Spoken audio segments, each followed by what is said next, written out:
Tomorrow night, Portugal won't simply walk onto a football pitch. They'll walk into the biggest pressure cooker of this World Cup. One match, one opponent, one mistake, and everything they've spent 4 years building disappears. That's what makes knockout football different from every other stage of the tournament. It doesn't care how impressive you looked in the group stage. It doesn't remember possession statistics or beautiful goals from last week. It only asks one question. Can you survive tonight? Portugal believe the answer is yes. Croatia have spent the last decade proving that many favorites get that answer wrong. And that's why this isn't just another round of 32 fixture. It could become the night that defines Portugal's entire World Cup. Because while millions of fans are talking about Cristiano Ronaldo, the real story is unfolding somewhere else entirely. And if Portugal fail to recognize it before kickoff, their journey could end much sooner than anyone expected. Every World Cup reaches a moment when the tournament suddenly feels different. The celebrations become quieter. Every tackle feels heavier. Every missed chance feels bigger. Players stop thinking about winning the trophy and start thinking about avoiding elimination. That's exactly where Portugal find themselves now. The excitement of qualifying is over. The comfort of knowing another group match is coming has disappeared. There is no safety net anymore. One defeat sends you home. One victory keeps the dream alive. On paper, Portugal arrived with almost everything a coach could ask for. A squad filled with experience, technical quality, attacking creativity, and players who compete every week at Europe's biggest clubs. Roberto Martínez has gradually built a team capable of dominating possession while remaining dangerous on the counterattack. They've looked organized throughout the tournament, rarely allowing opponents long periods of control. For long stretches, Portugal have played exactly like a nation expected to challenge for the World Cup. But tournaments have a strange habit of exposing truths that league football often hides. Croatia know this better than almost anyone. If you've followed international football over the past decade, you'll have noticed something unusual. Croatia almost never arrive as tournament favorites. They rarely dominate headlines before major competitions. They don't possess the commercial spotlight enjoyed by nations like Brazil, France, Argentina, or England. Yet somehow, when the knockout rounds begin, Croatia become a completely different team. That's not an accident. It's a culture. For years, Croatian football has developed players who seem almost immune to pressure. They don't rush when they're behind. They don't panic when the crowd turns against them. They don't lose belief simply because the opponent has bigger names on the back of their shirts. Instead, they wait. They frustrate, they survive, and eventually they make opponents question themselves. That's why Portugal's greatest challenge tomorrow may not be tactical. It may be psychological. Because Croatia have mastered something very few international teams truly understand. They know how to make favorites uncomfortable. Think back to Croatia's greatest World Cup moments. Again and again, they found themselves playing against nations expected to beat them. Again and again, they refused to follow the script. Matches that looked simple on paper suddenly became exhausting battles. Opponents who expected comfortable victories found themselves dragged into tense, emotional contests decided by tiny moments. That's exactly where Croatia become dangerous. Not when they're dominating, when they're hanging around. The longer a knockout match stays level, the more pressure shifts onto the favorite. Every missed chance begins to feel like a disaster. Every successful Croatian tackle earns louder applause. Every passing minute reminds Portugal that time is running out. Pressure doesn't usually arrive all at once. It builds quietly. One misplaced pass, one wasted opportunity, one unnecessary foul. Then suddenly, players stop trusting the decisions that felt natural 20 minutes earlier. That's where Croatia thrive. Portugal know this. Roberto Martínez certainly knows it. His biggest task this week probably hasn't been preparing tactical diagrams or set-piece routines. It's been making sure his players understand that patience will matter just as much as quality. Croatia want emotional football. They want frustration. They want uncertainty. Portugal cannot afford to give them any of it. Then there is Cristiano Ronaldo. Even after everything he has achieved, every major tournament somehow creates another chapter in his story. Every World Cup appearance feels different now because nobody can say with certainty how many remain. Every knockout match carries the weight of legacy. Every goal becomes another record. Every defeat raises another difficult question.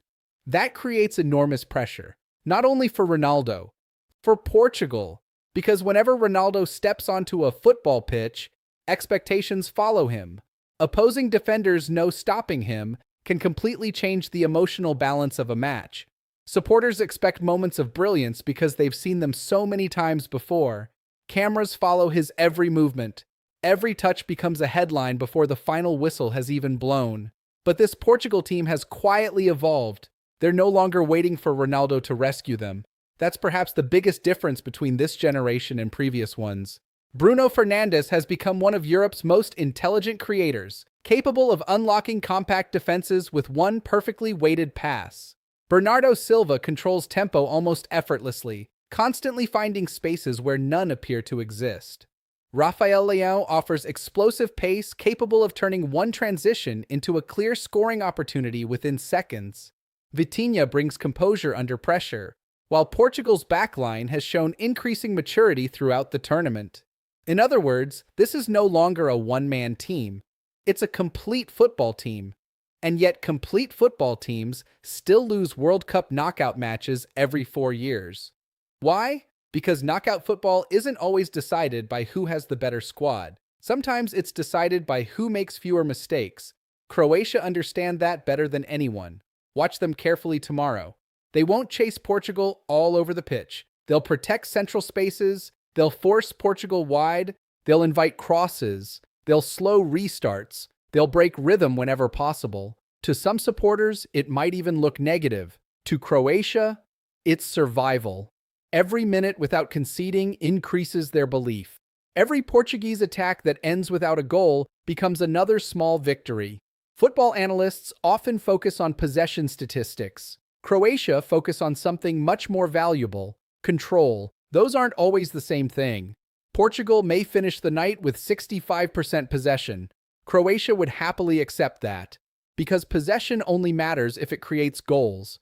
If Portugal dominate the ball without breaking Croatia's defensive shape, frustration will begin creeping into the match. That's exactly what Croatia are hoping for. And this is where tomorrow's game becomes so fascinating. It's not simply a contest between two national teams. It's a collision between two completely different football philosophies. Portugal believe they can control the game. Croatia believe they can control Portugal. Only one of those ideas will survive 90 minutes. And hidden beneath that tactical battle lies one question that could decide everything. Can Portugal stay patient long enough to avoid walking into Croatia's biggest trap? Portugal knows something Croatia don't. If this match becomes open, the advantage shifts dramatically. Portugal have too much pace, too much creativity, and too many players capable of changing a game with one moment of brilliance. That's why Croatia's objective isn't simply to defend. It's to make Portugal forget who they are. The first 20 minutes may not decide the result. The next 20 probably won't either. But every minute without a breakthrough slowly changes the emotional temperature of the game. A simple sideways pass suddenly feels too safe. A long-range shot starts looking like a good idea. Crosses arrive earlier than they should. Midfielders begin forcing passes through spaces that don't exist. These aren't tactical failures. They're emotional ones. That's exactly why knockout football produces results nobody predicts. The stronger team rarely collapses because it lacks quality. It collapses because pressure quietly changes its decision-making. Portugal must resist that temptation. If they remain patient, spaces will eventually appear. Croatia know this too, so don't expect them to chase the match. Expect them to wait. Expect them to absorb pressure. Expect them to turn every interruption into a chance to slow the rhythm. Those few extra seconds may seem insignificant. Over 90 minutes, they become powerful. Momentum in football is fragile. Break it often enough, and even the best attacks lose their rhythm. Then there's another battle unfolding away from the ball: the benches. Modern World Cups are increasingly won by coaches who recognize the right moment to act. Not too early, not too late. One substitution can completely reshape a match. Fresh legs against tired defenders. A tactical switch that forces an opponent to rethink everything. Portugal have options capable of changing the pace instantly. Croatia have players who understand exactly how to protect a narrow lead or survive relentless pressure. That chess match may become just as important as anything happening inside the penalty area. And then there's the crowd. Supporters often believe they simply watch football. In reality, they influence it. Every successful Portuguese attack lifts the stadium. Every Croatian interception quiets it. Energy travels remarkably fast inside knockout football. One team feeds from it, the other tries to silence it. If Croatia frustrate Portugal for an hour, you'll begin to hear something unusual. Anxiety, not from the players, from the stands. History tells us that pressure from thousands of expectant supporters often reaches the pitch long before anyone notices. Players hear every groan. They feel every missed opportunity. Even the calmest professionals aren't completely immune to it. That's another reason Croatia are so dangerous. They understand that frustration spreads. If they can keep the score level deep into the second half, they aren't just playing against Portugal anymore. They're playing against expectation itself. But football has another habit. Sometimes the biggest matches are decided by the smallest details. A loose touch, a blocked clearance, a deflection, one goalkeeper producing the save of the tournament. The margins separating triumph from heartbreak become almost invisible. That's why predicting knockout football remains so difficult. Analysts can study formations. Coaches can prepare detailed plans. Supporters can debate lineups for days. Then, one unpredictable moment changes everything. Perhaps that's why the World Cup remains football's greatest stage, because it refuses to follow scripts. If Portugal advance, people will point toward their quality, their experience, and the depth of their squad. If Croatia win, many will call it another upset, but those explanations only tell part of the story. The truth is usually far more complex. Victories like these are earned long before kickoff. They're built through discipline, through preparation, through trust, through players willing to sacrifice individual moments for the collective objective. That's what separates good international teams from great tournament teams. Talent earns qualification. Character earns survival. Tomorrow we'll discover which one proves stronger.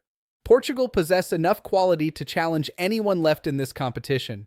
Few teams can match their technical ability across the pitch. Yet Croatia have spent years proving that football isn't always won by the most gifted squad. Sometimes it's won by the team that refuses to blink first, and that's why this match feels bigger than a place in the round of 16. For Portugal, victory would reinforce the belief that this generation can finally deliver another unforgettable World Cup. Defeat would trigger difficult conversations about expectations, missed opportunities, and whether one of football's most talented squads allowed another chance to slip away. For Croatia, the opportunity is equally significant. Another victory over one of Europe's elite would strengthen a legacy already built on resilience. It would remind the football world that experience, discipline, and collective belief remain some of the most valuable qualities in tournament football. Whatever happens, one certainty remains. When the referee blows the final whistle, one nation will celebrate another step toward football's biggest prize. The other will begin the long journey home, wondering how quickly 4 years can disappear. That's the beauty and the cruelty of the World Cup. It gives every nation hope, then asks them to risk everything for it. So before the first whistle, tell us what you think. Will Portugal's quality shine through? Or will Croatia once again prove that tournament experience is the ultimate advantage? Share your prediction in the comments below. And if you enjoy thoughtful football analysis that goes beyond the scoreline, subscribe to Goal Theory, like this video, and turn on notifications so you don't miss our next story from the world's biggest stage. Because in football, the final result is only the beginning of the conversation.